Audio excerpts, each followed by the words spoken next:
ndisina rudo.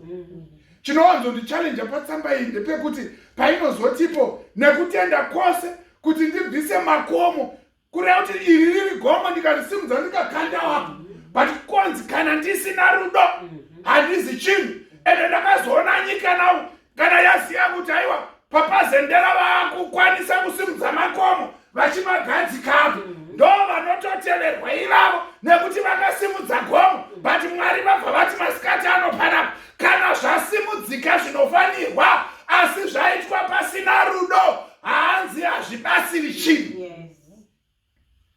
Saka vakandikomba vachaziva sei kuti ndakadaro ndasimudza gomo but zvaitwa hazvo asi hazvina zvazvinoshanda. Imi muri kuteera kusimudza kwandaita gomo asi chokwadi chiripo ndekuti hazvina kuitwa nerudo. Haleluya. Hanzi ndine kutenda kwose ini ndisina rudo hazvizi chinhu. Hanzi ndinofanana nebhera rinoti ngwere. Hanzi kunyangwe ndine chipo chokuprofita ndichinzwisisa zvakavanzika zvose, kana ndoprofita ndanga ndichifuma kuti I am connected kuna Mwari, shoko randinotaura ndichiti ndiri kuprofita, aiwa vese vachaziva kuti aiwa munhu uyu ndianonzi man of God, asi yabve hanzi kana ndisina rudo hazvishande chinhu. Asi ndichiprofita kunonga hangu setsono. Haleluya. Amen. Hanzi ndigogoverana nevarombo zvese zvandinazvo. Ndafunga kuti pakutogovera apa tetetora izvi inoenderana hanzvatsa kutora izvi vanaba kutora izvi. Ndafunga kuti pakugovera apa pakutodemonstratwa nyaya yekuti paita rudo. Asi pari kunzipo ungagovera zvese zvauinazvo asi kana usina rudo. Regai nditi Bhabheri shoko raMwari kana richitidudzira zvakanaka rinoti Mwari rudo. Nawo pari kunzi apa ndinogona kugovera zvese zvandinazvo. Zvoreva kuti kana nyika chaiyo maatheist munomu nengochani dzese dzemunomu dzisina Mwari dzisingatobhelieve naMwari dzinogona kutopa zvinhu zvazviinazvo asi vazviita mukati meupenyu hwavo vasina Mwari. Ndopari kutaurwa nyaya yekuti Mwari ichi Mwari rudo, nekuti kana kuri kupa nyika inogona kutongopawo, n'anga inogona kupa haina Mwari asi inogona kupa masaka chaiwo ikadoneta. Asi Mwari havamo mukupa ikoko. Saka it's not just an act yekuti ndatambanudza ruoko, icharatidza kuti ndapa, icharatidza kuti ndiri waMwari. Nokuti ndakazonzwa Jesu akutaura kuna Matthew 28 uko achitaura kuti kune vazhinji vachazomhanya nezuva iro vachiti Mwari taiprofita 1 nezita renyu. Zvoreva kuti pakaprofitwa paya makaprofita henyu asi chiripo chakanga chisipo. Makaparidza evhangeri henyu raJesu asi hazvina kuitwa nerudo rwaMwari. Mwari vakange vasiri mamuri, makazviita out of experience. Isusu tiri kuadvaiswa mandisikatano. We can't pray out of experience. We can't worship out of experience. We are not going to give whatever we have out of experience. Tinofanirwa kupa nekuti Mwari vari matiri. Nekuti vamwe nyika ichamhanya kuti aiwa ndikaranda pamachairs aya aiwa ndingangoenda hangu ndichingotadza zvandinoda asi machairs aya torai, ndakaona kuti kumba kwenyu hakuna machairs torai. Mwari vari kutaura kuti that's not what I want. Ndinoda kuti zviitwe nemunhu aneni mukati make, inini ndini ndoitisa izvozvo. Rudo hanzi runobva rwaita mwoyo murefu, rune mwoyo munyoro. Rudo haruna godo, haruna manyawi, harumbozvikudzi. Pane zvese zvataurwa panyaya yekupa nekudi apa paripo pandondofanirwa kutenga ndatombonzwika kuti zita rangu handina kurinzwa richidaidzwa. Ndakapawo 1 zita rangu handina kudaidzwa. Inspector ko pakapiwa nevanhu 10 pakataurwa mazita evese vakapa, ko rangu rikasataurwa zvaro. But ndigonzwa zvakanaka kuti aiwa harina kutaurwa nyangwe ndakapa. Ndingonzwa zviri right. But ndazoti rangu ndakaningirisa ndakapo bhagidhi rechibage rangu zita handina kurinzwa. ende vamwe vanenge vakanzi vakapa gaba garoni. Saka inini rangu ndakazopa bhagidhi ndakapa saga chairo, asi zita rangu harisi kunzwika. Panenge pane manyawi apo. Runofukidza pavhesi ya7 panondinetsa pakuti zvinonzi runofukidza zvose. Runofukidza zvakaipa zvose. Zvakaipa ndezvipi zvinofukidzwa izvi nerudo zviizvi? Because ndakaona kutadza kweumwe iri nyaya yandinofanira kuti maizendera imbogara pasi shamwari ungosipori kubasa rikaninyatsokuino meulila nyowani iripo. But apa pari kunzi kana tiine rudo tinofukidzirwa pazvinhu zvakawanda. Haleluya. Yanhasi yedu yabva yanti rudo harutoperi.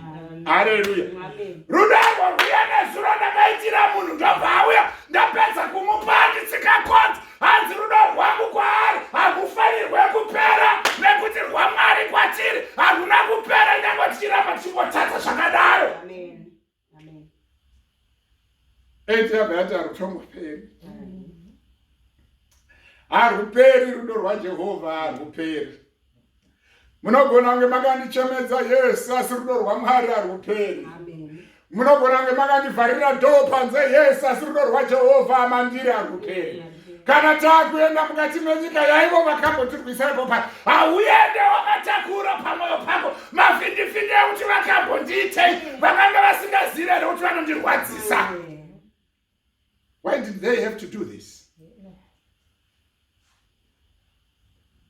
Tiri kudzidziswa nhasi kuti hanzi rudo haruperi. Love will never fail.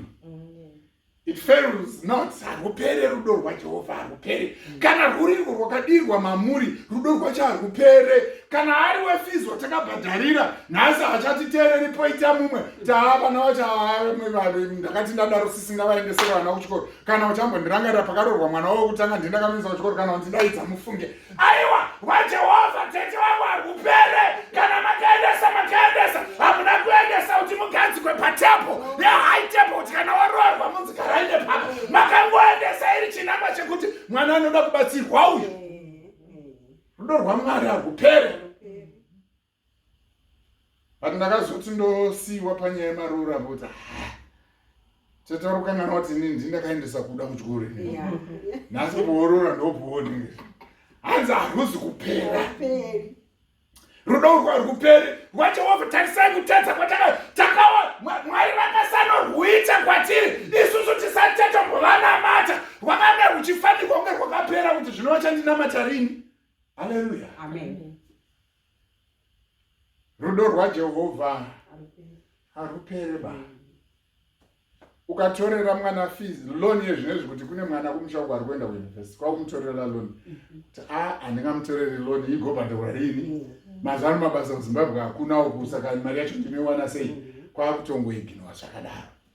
Rudo rwaMwari harutongoperi. Ivo Mwari pachavo vakatida tisingavazive tiri zvinyawo Mwari ndobva vatida ende tinyangwe tavaziva Mwari taparidzirwa vhangeri asi tinongoramba tichitadza tinongoramba tichikundikana tine makuhwa tinonyepa tinovenga asi rwaMwari harutongoperi mukati meupenyu hwedu runongoramba ruchifashukira. Rudo rwaMwari harutongoperi. Zvino takaungana sechechi yevakorinde pari kutaurwa nyaya yerudo irwo. Munozoona kuti pari kutaurwa nyaya yezvinhu zvinotinakidza taenda kuchechi paine profesi. Amen. Now kwabva kwanzipo paprofesi iyoyo yamuri kuunganira iyoyo yabva yanzi ichabviswa. Is the church prepared maskatani kuti ipurire mberi nekunamata Mwari? Iyo profesi isisipo. Profesi yabviswa yadzimwa yadhilitwa hanzi profesi ichaexpire. Paichaexpire as a church how are we going to do it? Isu tachiunganira profesi kuchechi iri kunzi ichabviswa. Hanzi kana dziri ndimi madzimati isu tiri kutaura nendimi tichakujoinai because hanzi ndimi dzichaita sei? Dzichaguma. Kutoona kuti ndimi dzakaperera apa dzichaguma.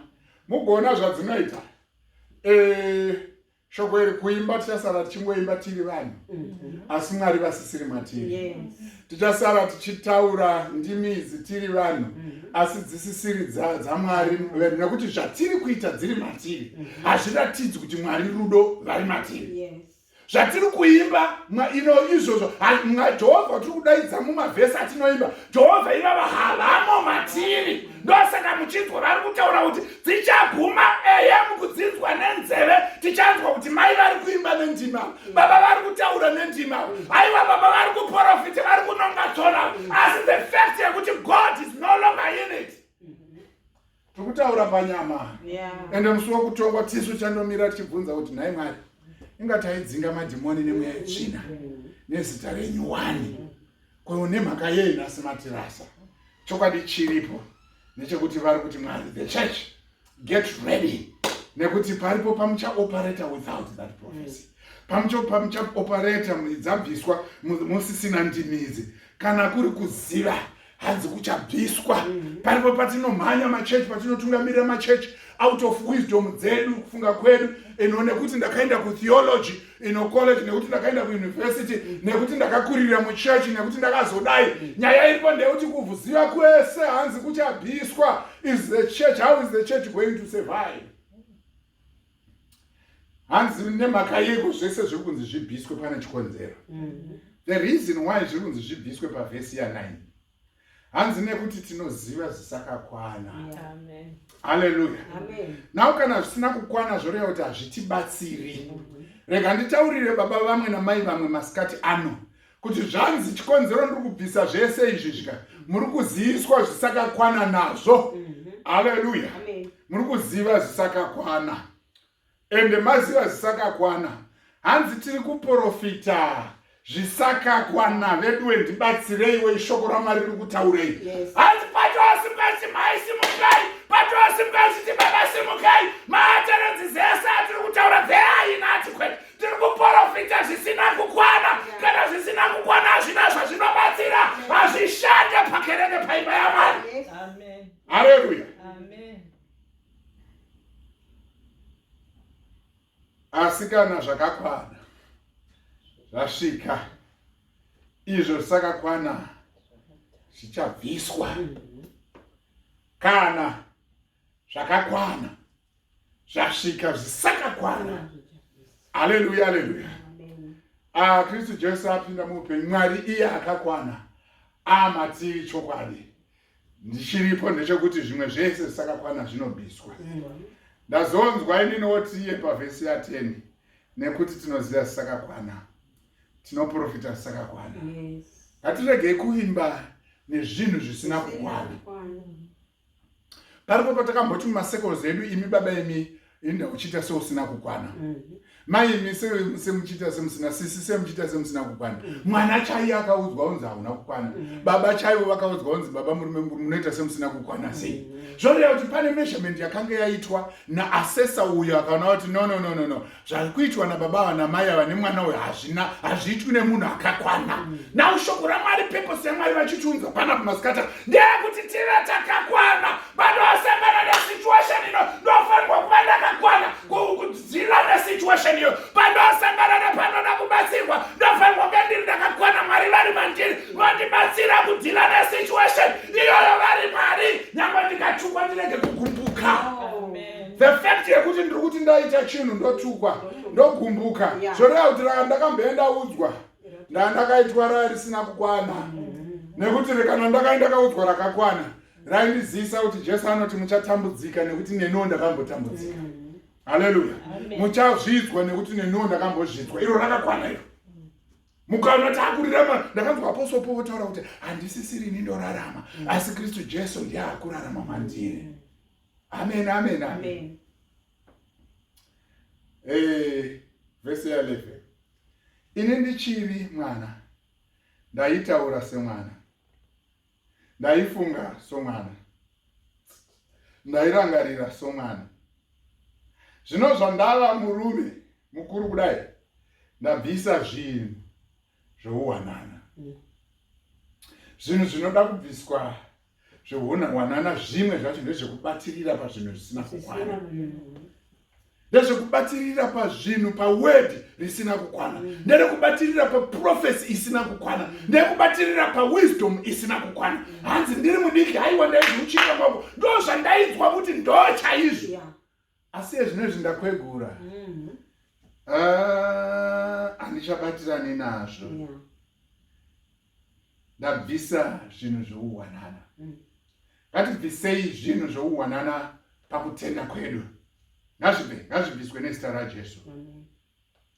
Nokuti zvino tinoona pachione-one, tisingaoni kwazvo, asi nenguva iyo tichaona neziso takatarisana.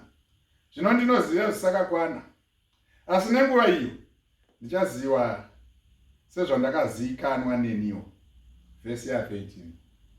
In conclusion, kutenda netariro nerudo, zvitatu izvi ndizvo zvinogara. Wisdom yabva yabviswa, ndimi dzabva dzabviswa, prophecy yabva yabviswa. Haleluya. Amen. Yakafurira vanhu kubatirira pane zvisakakwana. Kutenda, tariro nerudo, zvitatu izvi ndizvo zvinogara. Pane zvitatu izvo chikuru chiripo, rudo. Haleluya. Amen. Ndo chikuru chiripo. Ngatibatirire pashoko rechokwadi, ngatibatirire pashoko rakakwana, ngatibatirire pashoko rinotipa upenyu, ngatibatirire pane zvinotibatsira. Tirege kubatirira pane zvikutonzi hazvina kukwana, tirege kubatirira pane zvikutonzi ino zvichabviswa, zvichaguma, ende tiri kuoparati ndiye tichofunga kuti izvo zvitongoperi, vachangoramba vachiprofita, vachangoramba vachitaura nendima, ayo pari papazvirudzi zvichagu pamusi wazvinoguma. So what? Kutenda, tariro nerudo, zvitatu izvi ndo zvinogara. Chikuru pakati pazvo ndirwo rudo. Church, Mwari ngatibatsire masikati ano. Patiri kupfugama tichinamata, tinzwe kuti rudo rwuri kurarama pakati pedu. Ende Mwari vatiitire zvakanaka nezita raJesu. Tipfugame tinamate. Amen. Weya wangu